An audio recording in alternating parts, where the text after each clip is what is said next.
Wisconsin is expected to hit a milestone this week when half of the state's population will be partially vaccinated against COVID-19. As of Friday, around 45% of people are fully vaccinated. Christina Laurie has details on a new study breaking down the biggest groups still unvaccinated and what's being done to reach them. Wisconsin is approaching a milestone, 50% fully vaccinated against the virus. But there's still a big question. How do we reach the rest? In the largest study of its kind out this week, the African American Research Collaborative surveyed more than 15,000 members of the BIPOC community and found more than 40% are still hesitant to get the COVID-19 vaccine.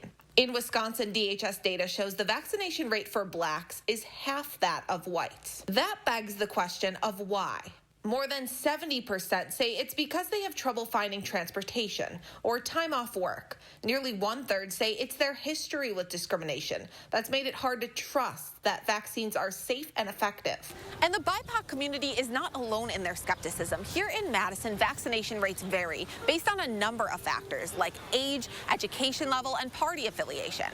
So what can be done? The study's authors say people are most likely to get vaccinated when their own doctor recommends it or the option is brought directly to them. We have worked really hard to partner with community organizations, churches, health departments to try to break down some of those barriers. In Madison, some pharmacy chains like Hy-Vee are rolling their buses and pharmacists into underserved communities to explain vaccine options. What any potential side effects could be, the reasons that, the CDC is recommending people be vaccinated so that they can make those decisions with a little bit more information than they might have had generally.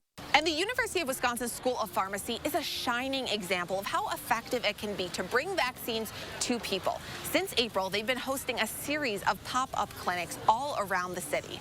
Reporting in Madison for News 3 Now, I'm Christina Laurie. Beginning this week, the groups behind the survey will work directly with the White House's Health Equity Task Force. They'll coordinate with states on how they can make vaccines more accessible for everyone.